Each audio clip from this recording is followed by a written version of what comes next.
नमस्कार, मी प्रतीक्षा, DNA मराठीमध्ये आपलं स्वागत. कारण माझ्या या गोष्टीवर विश्वास नाहीये, त्याच्यामुळे माझी एवढीच विनंती आहे की कुणाचीही आणि कुठल्या कॅन्डिडेटची फसवणूक होऊ नये. याच्यामुळे सत्तेत असू दे किंवा विरोधात पारदर्शक कारभार व्हावा.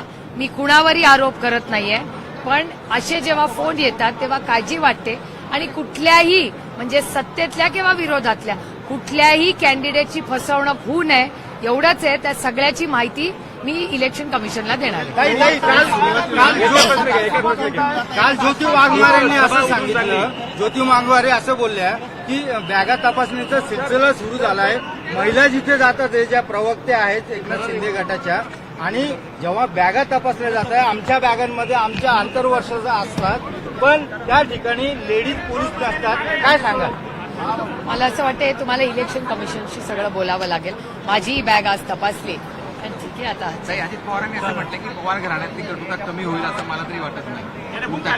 तो त्यांचं मत आहे ना, लोकशाही आहे, प्रत्येकाला बोलायचा अधिकार आहे. आणि हे इलेक्शन आमच्या कुटुंबाचं नाहीये, हे एक वैचारिक लढाई आहे. महाराष्ट्रावर होणाऱ्या अन्यायाच्या विरोधात आहे आणि मी माझ्या कुटुंबासाठी लढत नाहीये, मी महाराष्ट्राच्या मायबाप जनतेसाठी लढते.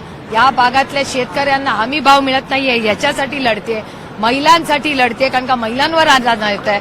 महागाई, बेरोजगारी आणि प्रचंड भ्रष्टाचार याच्यासाठी मी लढले. घरातला घरात हो, घरातला काय संबंध यायचा आहे? आम्ही राजकारणात आमच्या घरासाठी नाही आलो, आम्ही राजकारणात या राज्यातल्या मायबाप जनतेची सेवा करण्यासाठी आलो. अजितदादा पहिले म्हणाले की अदानींसोबत बैठकीत शरद पवार देखील होते, काल कबुली दिली की शरद पवार नव्हते. आता हा प्रश्न तुम्ही अजित पवारांना विचारा. मी पहिल्याच दिवशी म्हणले होते की मला हे झालेलं माहिती नाही आणि त्यांनीच स्टेटमेंट केलंय, त्यांनीच यू टर्न केलाय. दोन्ही प्रश्न त्यांनाच विचारा, माझा काय संबंध त्याच्याशी? पहिले साहेब असं म्हणायचं की माझ्यानंतर सुप्रियाकडे लक्ष द्या, मात्र आता थेट नातवाकडे लक्ष द्या. मी स्वतः मुलासारखा आहे, त्यामुळे माझ्याकडे लक्ष का देत नाही असं अजितदादांचं स्वभाव. 4 वेळा कुणाला उपमुख्यमंत्री केलं? मला का रोहितला का युगेनला?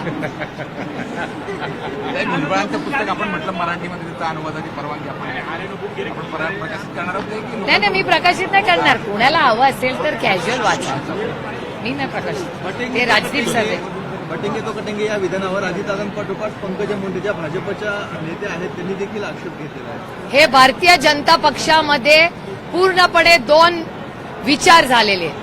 एकीकडे देवाभाऊ एक म्हणतात, दुसरीकडे त्यांचे मित्रपक्ष आणि पंकजाताई एक म्हणतात. याचा अर्थच भारतीय जनता पक्षाचेच 2 भाग झाले. आधी 2 पक्ष फोडून 5 होणारे देवाभाऊ, ह्याचं उत्तर देवाभाऊंनाच विचारा की तुमचाच पक्ष विचाराने त्याचे 2 भाग झाले. त्याच्यात काय आम्ही इन्कम टॅक्स, सीबीआय, ईडी, आईस बीस काही नाही. आमच्याकडे तरी पक्ष फोडताना आईसचा वापर झाला. इथे तर वैचारिक भूमिकेतच 2 भाग झालेत. ह्याचं उत्तर तुम्हाला देवाभाऊंना विचारायला लागेल की भारतीय जनता पक्षामध्ये 50-50, अर्धा पक्ष एक म्हणतो आणि अर्धा पक्ष दुसरंच म्हणतो. अजितदादांच्या विरोधात पवार हे हाल विचारांमध्ये सरकार कसं चालवायचे? अजितदादांच्या विरोधात पवार कुटुंबीय, मात्र नीता पाटील नीता पाटील नाही, त्या विजया पाटील तुमच्या चॅनलवर होत्या, त्यांनी नव्हत्या. त्यांचं नाव विजया पाटील.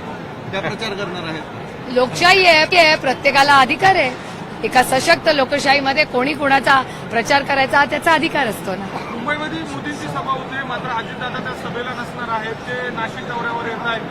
कुठल्याच अजित पवारांच्या पक्षातले मला नाही बाबा माहिती, मेरा पूछो, दुसरे काही घर में क्यों जाको? म्हटलंय आधी विरोधी पक्षाचं नाव जाहीर करावं, मुख्यमंत्री पद नंतर, मुख्यमंत्री नाव नंतर आधी विरोधी पक्षनेता कोणी जाहीर करावं. बाळासाहेब परत रामकृष्ण